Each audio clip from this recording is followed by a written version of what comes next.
setelah Allah Subhanahu wa taala menceritakan tentang kisah-kisah tadi, Nabi Zakaria dengan Nabi Yahya, Siti Maryam dengan Nabi Isa alaihissalam, kemudian Nabiullah Ibrahim dengan ayahnya, maka Allah Subhanahu wa taala memberikan peringatan. Peringatannya apa? Tentang adanya kemungkinan generasi yang tidak meneruskan risalah. Allah Subhanahu wa taala berfirman, a'udzubillahi minasyaitonirrajim, fa khalafa min ba'dihim khalfun adha'us salata wattaba'us syahawati fasawfa yalqauna ghayya. Allah Subhanahu wa taala memberikan peringatan bahwa ada sesudah itu generasi yang tidak meneruskan risalah. Bahkan di dalam ayat ini Allah Subhanahu wa taala gambarkan adha'us salata, mereka menyanyiakan salat, jadi tidak memperdulikan salat. Kemudian juga wattaba'us syahawat, memperturutkan hawa nafsu.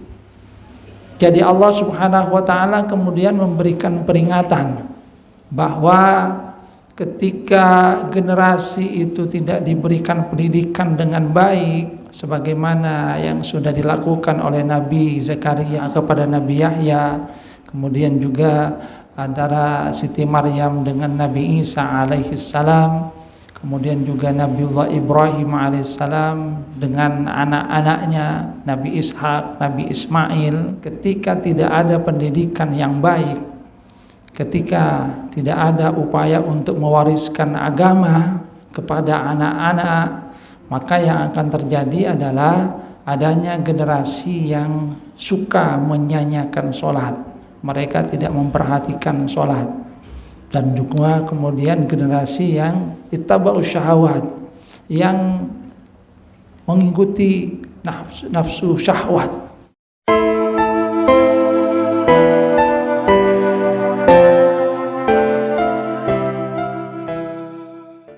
Assalamualaikum warahmatullahi wabarakatuh. Innal hamdalillah nahmaduhu wa nasta'inuhu wa nastaghfiruh wa na'udzu billahi min shururi anfusina wa min sayyiati a'malina. May yahdihillahu fala mudilla lahu wa may yudlil fala hadiya lahu. Ashhadu an la ilaha illallah wahdahu la syarika lah wa ashhadu anna Muhammadan abduhu wa rasuluhu la nabiyya ba'da. Allahumma salli ala Muhammad wa ala ali Muhammad kama sallaita ala ali Ibrahim innaka Hamidum Majid. Allahumma barik ala Muhammad wa ala ali Muhammad kama barakta ala ali Ibrahim innaka Hamidum Majid. Rabbi shrah li sadri wa yassir li amri wahlul 'uqdatam min lisani yafqahu qawli, amma ba'du. Hadirin jamaah pengajian Al-Islam rahimakumullah. Alhamdulillah kita bersyukur kepada Allah Subhanahu wa taala karena Allah Subhanahu wa taala masih memberikan berbagai nikmatnya, nikmat sehat, nikmat sempat dan juga nikmatul iman. Kita lanjutkan kajian di surah Maryam. Dulu kita sudah membahas kisah antara Nabiullah Zakaria dan Nabi Yahya.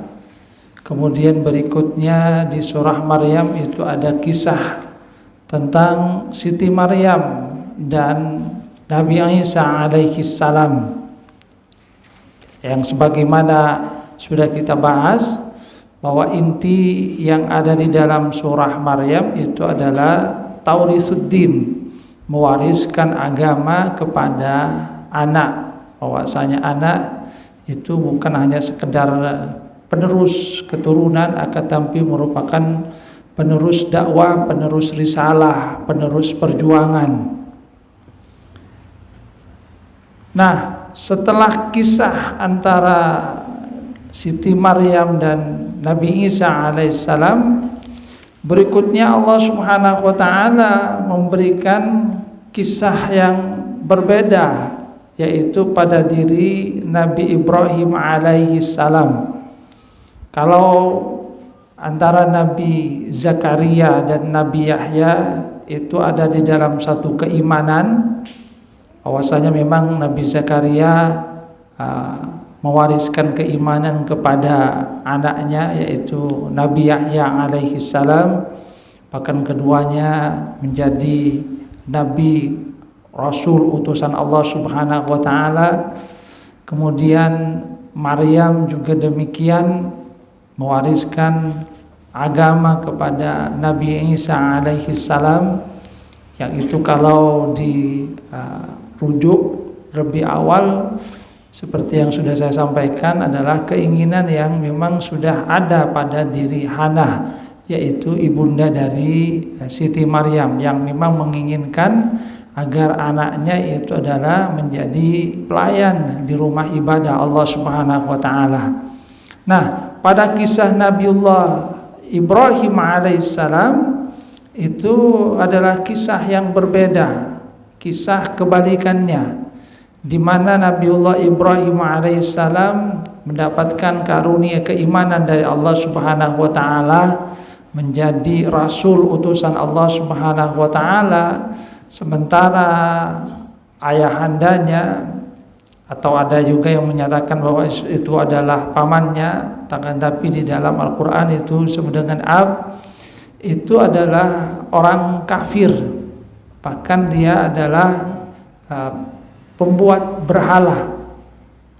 Maka di sini kita akan mendapatkan kisah bagaimana Nabiullah Ibrahim alaihissalam itu mengajak sang ayah untuk beriman kepada Allah Subhanahu wa taala, di mana dakwah yang disampaikan oleh Nabiullah Ibrahim alaihissalam kepada Azar ayahnya itu disampaikan dengan penuh kecintaan, dengan penuh kasih sayang, karena mengharapkan bahwasanya beliau itu akan mendapatkan petunjuk dari Allah Subhanahu wa taala, mendapatkan keimanan.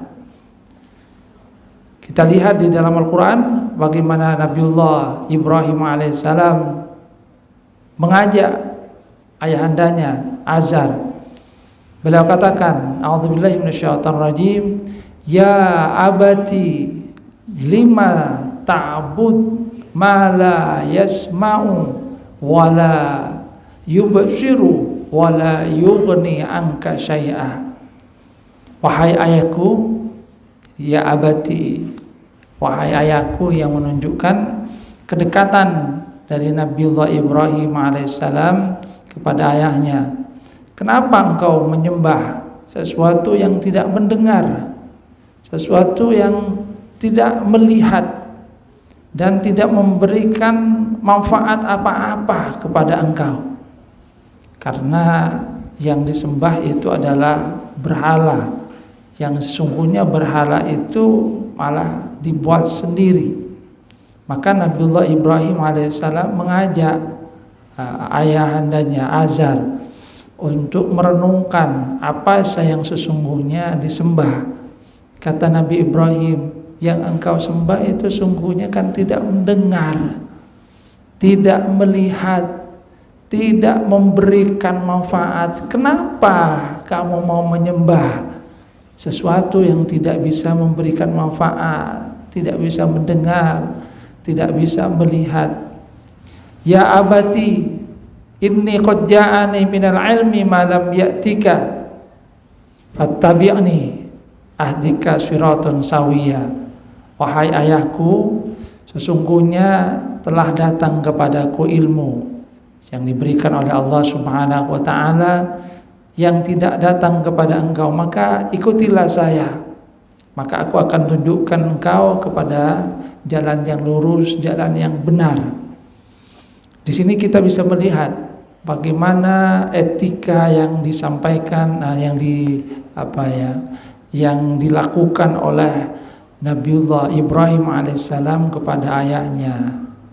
Ini juga mengisyaratkan bahwa menghadapi seorang yang mempunyai jasa atau peran, tentu berdakwahnya itu juga adalah dengan penuh kelemah lembutan. Karena bagaimanapun juga orang tua itu adalah wasilah yang darinya kita dilahirkan di dunia. Maka di dalam ayat-ayat yang lain kita akan mendapatkan petunjuk dari Allah Subhanahu wa taala untuk tetap memperlakukan mereka dengan perlakuan yang baik walaupun berbeda keimanan. Tetap patuh selama apa yang mereka perintahkan itu tidaklah keluar dari jalur keimanan.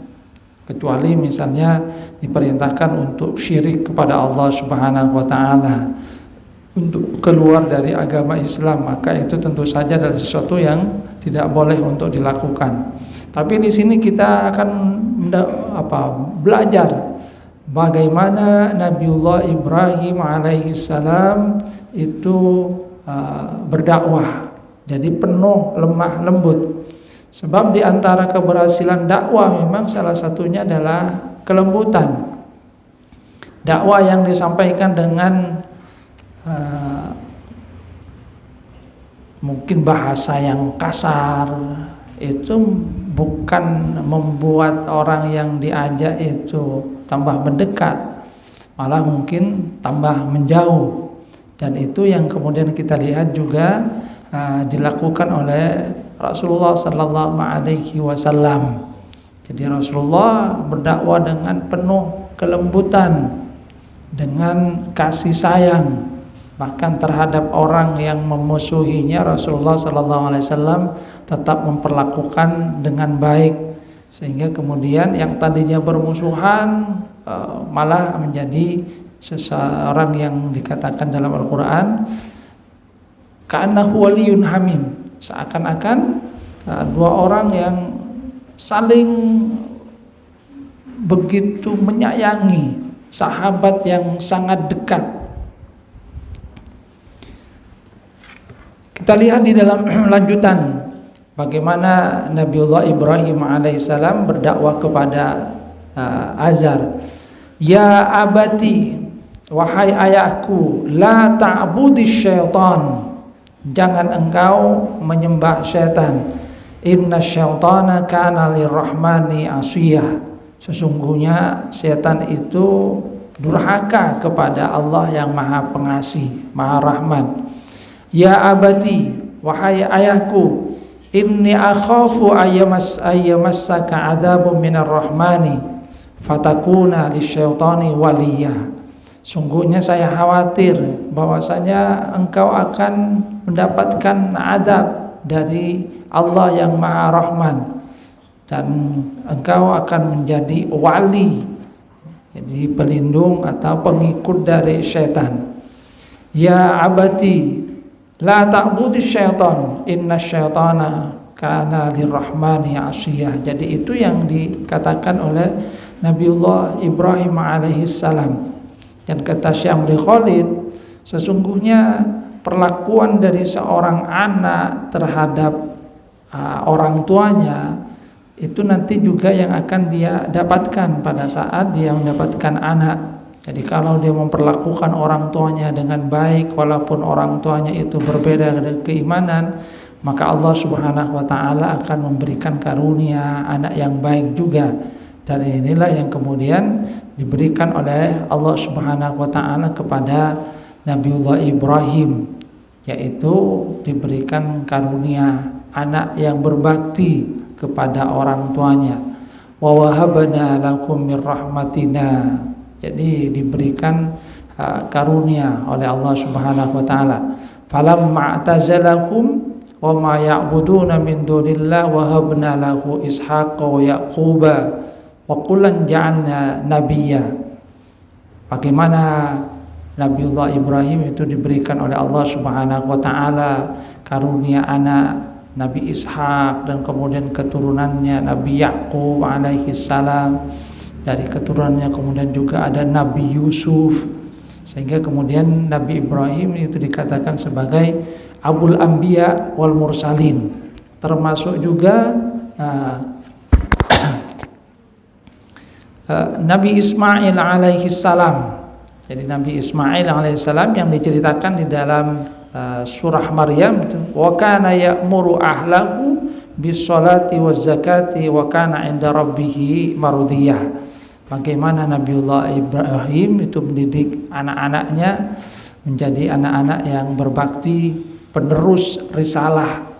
Jadi walaupun kemudian tidak berhasil meyakinkan Azar untuk beriman kepada Allah Subhanahu wa taala, akan tapi perlakuannya yang lemah lembut, dakwah yang disampaikan dengan baik, itu kemudian dibalas oleh Allah Subhanahu wa taala dengan karunia anak-anak yang berbakti, karunia anak-anak yang nantinya akan bisa meneruskan risalah yang dibawa oleh Nabiullah Ibrahim alaihissalam.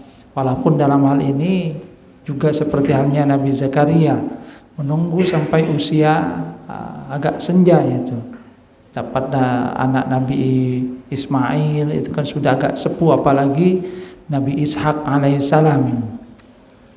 Jadi memang ya dakwah harus disampaikan dengan penuh lemah lembut gitu. Hadirin jamaah rahimakumullah. Jadi ini Nabiullah Ibrahim alaihissalam. Artinya di dalam ayat ini Allah Subhanahu wa taala menggambarkan tentang situasi berbeda yang dialami oleh Nabiullah Ibrahim alaihissalam. Kalau di awal itu Nabi Zakaria dengan Nabi Yahya itu sejalan itu. Kemudian Siti Maryam dengan Nabi Isa alaihissalam itu juga sejalan. Sementara pada diri Nabi Ibrahim alaihissalam itu ada hal yang berbeda. Azar ayahnya itu adalah penyembah berhala, bahkan pembuat patungnya. Tapi dalam hal ini Nabiullah Ibrahim tetap memberikan dakwah kepada ayahnya, yang isyaratnya memang dalam hal ini anak pun ketika berada di dalam situasi seperti itu hendaknya juga tetap menyampaikan kebenaran, walaupun itu adalah kepada orang yang sesungguhnya sangat dihormati. Dan ini memang adalah sesuatu yang paling berat, karena memang dakwah yang paling berat itu adalah menyampaikan kepada orang yang sangat kita segani, kepada orang tua, kepada mungkin paman, orang yang mungkin selama ini mendidik kita, sebagaimana Azar itu membesarkan Nabi Ibrahim alaihissalam. Akan tapi sebagai pembawa risalah, Nabiullah Ibrahim tetap menyampaikan risalah itu kepada Azar, dan Allah Subhanahu wa taala memberikan balasan dari adabnya, itu adab kemudian kebaikan kepada ayahnya walaupun dia kafir dalam kekufuran, tidak beriman kepada Allah Subhanahu wa taala. Allah Subhanahu wa taala memberikan karunia anak-anak yang berbakti, anak-anak yang beriman kepada Allah Subhanahu wa taala, anak-anak yang meneruskan risalah Taurisuddin, itu meneruskan risalah dari Nabiullah Ibrahim alaihissalam, mulai dari Nabi Ismail alaihissalam, kemudian Nabi Ishak, Nabi Yakub, Nabi Yusuf, dan nanti keturunan dari Nabi Ibrahim alaihissalam yang lainnya. Hadirin jamaah rahimakumullah. Kemudian setelah Allah Subhanahu wa taala menceritakan tentang kisah-kisah tadi, Nabi Zakaria dengan Nabi Yahya, Siti Maryam dengan Nabi Isa alaihissalam, kemudian Nabiullah Ibrahim dengan ayahnya, maka Allah Subhanahu wa taala memberikan peringatan. Peringatannya apa? Tentang adanya kemungkinan generasi yang tidak meneruskan risalah. Allah Subhanahu wa taala berfirman, a'udzubillahi minasyaitonirrajim, fa khalafa min ba'dihim khalfun adha'us salata wattaba'us syahawati fasawfa yalqauna ghayya. Allah Subhanahu wa taala memberikan peringatan bahwa ada sesudah itu khalfun min ba'dihim. Jadi khalfun, sesudah mereka itu generasi yang tidak meneruskan risalah. Bahkan di dalam ayat ini Allah Subhanahu wa taala gambarkan adha'us salata, mereka menyanyiakan salat. Jadi tidak memperdulikan salat. Kemudian juga wattaba'us syahawat, memperturutkan hawa nafsu. Jadi Allah Subhanahu wa taala kemudian memberikan peringatan bahwa ketika generasi itu tidak diberikan pendidikan dengan baik sebagaimana yang sudah dilakukan oleh Nabi Zakaria kepada Nabi Isa, kepada Nabi Yahya, kemudian juga antara Siti Maryam dengan Nabi Isa alaihi salam, kemudian juga Nabiullah Ibrahim alaihissalam dengan anak-anaknya Nabi Ishak, Nabi Ismail. Walaupun kalau kemudian kita lihat pada diri Nabi Ismail, kalau kemudian kita renungkan, itu mungkin jauh dari apa yang disebut dengan keluarga yang ideal itu kan. Karena dalam hal ini pada diri Nabi Ismail itu kan kemudian ditinggal bersama dengan ibundanya Siti Hajar, akan tapi tetap ternyata menjadi seorang anak yang baik gitu kan.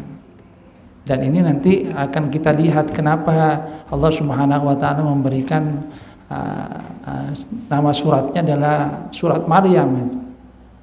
Maka Allah Subhanahu wa taala kemudian memberikan peringatan bahwa mungkin saja ketika tidak ada pendidikan yang baik, ketika tidak ada upaya untuk mewariskan agama kepada anak-anak, maka yang akan terjadi adalah adanya generasi yang suka menyanyiakan sholat. Mereka tidak memperhatikan sholat. Dan juga kemudian generasi yang ittaba'us syahawat, yang mengikuti nafsu syahwat. Jadi tidak mempedulikan sholat dalam artian kemudian tidak mempedulikan nilai-nilai agama, hanya memperturutkan hawa nafsu. Maka sesungguhnya di sini ada peringatan yang diberikan oleh Allah Subhanahu wa taala. Sebab seperti yang saya sampaikan bahwa inti dari surah Maryam adalah taurithuddin, bahwasanya agama itu diwariskan. Anak itu bukan hanya sekedar keturunan, akan tapi juga penerus risalah, akan tapi juga merupakan penerus perjuangan. Termasuk juga orang tua akan bisa mendapatkan manfaat dari anak-anaknya itu. Jadi mendapatkan manfaat. Maka jangan sampai kemudian menjadi generasi yang Allah Subhanahu wa taala isyaratkan pernah terjadi pada masa lalu. Fa khalafa min ba'dihim, sesudah mereka kemudian ada generasi yang adha'us shalah, yang mereka tidak mempedulikan lagi salat, tidak mempedulikan nilai-nilai agama. Wattaba'us syahawat, malah mengikuti hawa nafsu, dan itulah mereka yang nanti akan mendapatkan azab dari Allah Subhanahu wa taala. Maka sesungguhnya kemudian pilihannya ada dua itu. Apakah akan menjadi generasi yang bertakwa sebagaimana Nabi Yahya, Nabi Isa, Nabi Ishak, Nabi Ismail, ataukah menjadi generasi yang adha'us shalah wattaba'us syahwat, yang menyanyiakan salat dan kemudian mengikuti nafsu syahwat. Kalau menjadi yang pertama, maka sungguhnya inilah yang Allah Subhanahu wa taala isyaratkan. Wa tilkal jannatul lati nurisu min ibadina man kana taqiyah, bahwa mereka lah itu yang akan mendapatkan karunia surga dari Allah Subhanahu wa taala. Hadirin jamaah rahimakumullah. Jadi itu tentang anak itu.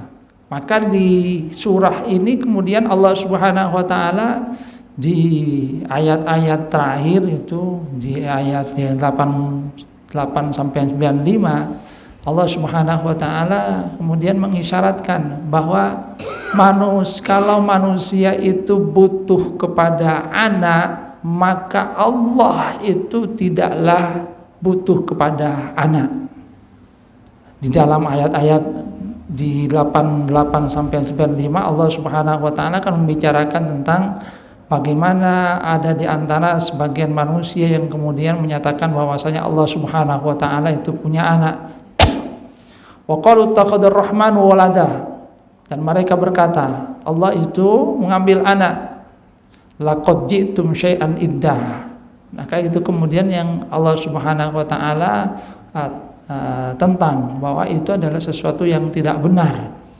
Bahkan Allah Subhanahu wa taala katakan takadus samawati yatafattarna minhu wa tanshaqqul ardu wa takhirul jibal hadda an da'u lirrahmani walada. Bahkan kata Allah Subhanahu wa taala langit itu hampir-hampir pecah. Bumi juga demikian, hampir juga pecah. Dan juga gunung itu hampir kemudian juga takhiru, goncang, runtuh. Karena apa? Karena ada di antara manusia yang menyatakan bahwasanya Allah Subhanahu wa taala itu mempunyai anak. Padahal kata Allah Subhanahu wa taala, "Wa ma yanbaghi lirrahmani ayattakhidha walada." Allah itu tidak butuh anak itu.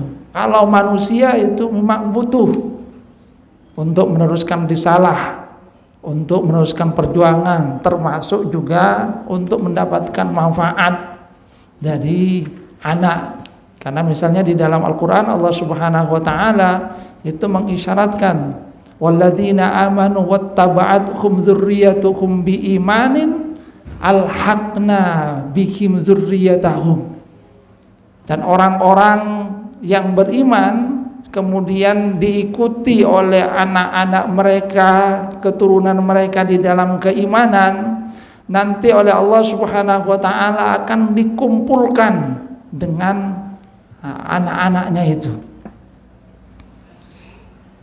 Jadi akan dikumpulkan. Atau sebaliknya, ada di dalam riwayat seorang yang kemudian mendapatkan karunia yang begitu besar dari Allah Subhanahu wa taala. Dia kemudian bertanya, "Ya Rabb, dari mana saya kok punya derajat yang tinggi seperti ini di sisi Engkau?" Apa yang dikatakan oleh Allah Subhanahu wa taala? Karena anakmu itu senantiasa memohonkan ampun untuk kamu. Dan memang kata Rasulullah sallallahu alaihi wasallam, "Idza mata ibnu Adam inqata 'amaluhu illa min thalathin." Ketika anak Adam itu meninggal dunia, maka seluruh amalnya itu terputus kecuali dari 3. Pertama adalah sedekah jariyah. Jadi sedekah yang mengalir, yaitu wakaf, sesuatu yang masih dimanfaatkan oleh orang lain. Kemudian yang kedua adalah ilmun yuntafa'u bih, ilmu yang diambil manfaatnya, yang bermanfaat, diambil manfaatnya oleh orang lain. Dan yang ketiga adalah waladin sholih yad'ulah, anak sholih yang senantiasa mendoakannya. Bahkan ada juga di antara ulama yang menyatakan bahwa walaupun anak itu tidak mendoakan, selama dia itu melakukan amal sholih, maka apa yang dia lakukan itu tetap memberikan manfaat kepada orang tuanya. Karena kata Rasulullah sallallahu alaihi wasallam, anak itu merupakan hasil usaha orang tua itu. Anak kan hasil usaha orang tua itu. Si akhir sampai tak tedung gitu.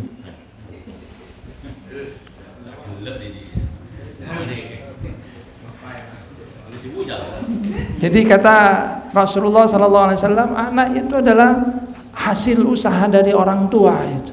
Maka orang tua itu akan mendapatkan manfaat dari anaknya. Jadi di ayat ini Allah Subhanahu wa taala mengisyaratkan Allah itu tidak butuh kepada anak. Tapi kalau manusia itu butuh kepada anak. Di antaranya adalah sebagai penerus risalah, penerus perjuangan, yang dengan itu dia melaksanakan amanah yang diberikan oleh Allah Subhanahu wa taala. Ketika dia itu melaksanakan amanah yang diberikan oleh Allah Subhanahu wa taala, menjaganya dengan baik, maka dia akan mendapatkan pahala dari Allah Subhanahu wa taala. Termasuk anak-anak itu nanti akan bisa memberikan manfaat seperti yang diisyaratkan tadi. Di dalam Al-Qur'an Allah Subhanahu wa taala mengisyaratkan bahwa ada orang tua yang derajatnya tinggi itu. Kemudian dia bertanya, "Ya Rabb, mana ayah saya itu, mana istri saya, mana anak saya. Kata Allah Subhanahu wa taala, mereka itu tidak sampai amalnya untuk mencapai derajat seperti yang kamu dapatkan. Maka kemudian sang hamba itu berkata, qad amiltu li wa lahum, saya beramal bukan hanya untuk saya tapi juga untuk mereka ya Allah. Maka Allah Subhanahu wa taala kemudian menyempurnakan kebahagiaan dari hamba yang dimasukkan ke surga itu dengan mengumpulkan. Jadi mengumpulkan dengan orang-orang yang dicintainya itu, dikumpulkan dengan anak-anaknya, dikumpulkan dengan orang tuanya. Jadi ada yang orang tuanya sungguhnya dia di tingkat yang mungkin paling bawah, tapi karena anaknya di tingkat yang lebih tinggi, maka Allah Subhanahu wa taala mengumpulkannya dengan yang tinggi. Bukan malah sebaliknya ya, yang tinggi kemudian diturunkan, enggak. Sebab kata Allah Subhanahu wa taala, wa ma alatnakum min amalihim syai', dan kami tidak mengurangi amal mereka sesuatu pun itu. Jadi dengan diangkat derajatnya itu bukan kemudian mengurangi apa yang menjadi amal mereka. Justru yang di bawah itu yang mendapatkan manfaat dari yang amalnya lebih tinggi. Itu yang disyaratkan oleh Allah Subhanahu wa taala dalam Al-Qur'an. Jadi mungkin saja ayahnya itu derajatnya kurang baik, mungkin surganya agak di bawah, akan tapi karena anaknya itu amalnya lebih baik, maka oleh Allah Subhanahu wa taala kemudian dinaikkan derajatnya. Dan kita akan dapatkan juga banyak hadis di mana memang ada karunia yang diberikan oleh Allah Subhanahu wa taala kepada orang tua karena apa yang dia lakukan terhadap anaknya. Ada seorang tua yang kemudian diberikan oleh Allah Subhanahu wa taala istilahnya mahkota dari cahaya. Kenapa? Karena anaknya yang kemudian hafal ayat-ayat Al-Qur'an. Ada cerita dari Ki Ahmad Fauzi. Ada salah satu santriwati waktu itu. Santriwati itu kemudian bermimpi bertemu dengan salah satu orang tua dari kakak kelasnya itu. Dia kemudian sampaikan itu, tolong sampaikan terima kasih saya kepada anak saya ya. Terima kasih karena dia itu sudah bersungguh-sungguh menghafalkan Al-Quran dan saya mendapatkan karunia juga keberkahan dari Allah Subhanahu wa taala. Ternyata kemudian itu disampaikan. Dia kan tidak tahu kelasnya, kemudian disampaikan, ini tadi malam saya mimpi ketemu dengan ayah kamu. Ternyata kemudian kata sang anak, iya, beberapa hari yang lalu ayah saya meninggal dunia itu. Dan sang anak itu sudah menghatamkan Al-Quran 30 juz. Jadi sampai temannya itu mimpi. Jadi mimpi dia katakan, tolong sampaikan kepada anak saya terima kasih karena dia sudah bersungguh-sungguh belajar sampai kemudian hatam 30 juz, hafal Al-Quran, dan saya mendapatkan karunia juga dari Allah Subhanahu wa taala karena apa yang dilakukan oleh sang anak itu. Jadi anak memberikan manfaat juga terhadap orang tua. Maka kemudian sekali lagi Allah Subhanahu wa taala mengisyaratkan Allah itu tidak butuh kepada anak karena Allah itu hayyun, maha hidup, dan Allah Subhanahu wa taala maha kuasa, sementara memang manusia itu yang butuh kepada anak karena di situ dia akan mendapatkan manfaat darinya. Dan terakhir, kenapa diberi nama surah Maryam? Kata Syekh Abdul Khalid, ini sesungguhnya di situ ada isyarat. Jadi ada isyarat Kenapa diberikan nama surah Maryam? Padahal di situ ada kisah tentang Nabi Zakaria dan Nabi Yahya, ada kisah tentang Nabiullah Ibrahim dan juga Nabiullah Ismail, ada kisah antara Siti Maryam dengan Nabi Isa alaihissalam. Kalau kata Amri Khalid itu, si Amri Khalid, salah satu pesan yang ingin disampaikan sesungguhnya adalah bahwa yang memang paling banyak memberikan peran di dalam pendidikan terhadap anak itu adalah ibu. Al-ummu madrasatul ula. Ibu itu adalah madrasah pertama bagi anak-anaknya. Maka kemudian memang yang diisyaratkan oleh Rasulullah SAW adalah mencari pasangan hidup yang baik itu. Memang ada 4 itu kan yang kemudian diisyaratkan oleh Rasulullah dalam mencari pasangan, karena kecantikannya, karena nasabnya, karena hartanya, dan karena agamanya. Tapi kata Rasulullah, fatfar bidzatid din, pilihlah berdasarkan agama. Taribat yadak, kalau tidak kamu akan celaka, akan beruntung manakala memilih dari agama. Dan ada sebuah cerita yang pernah saya baca. Ada seorang temannya itu, dia main, kemudian dia lihat anak-anaknya kok lucu-lucu, berbakti.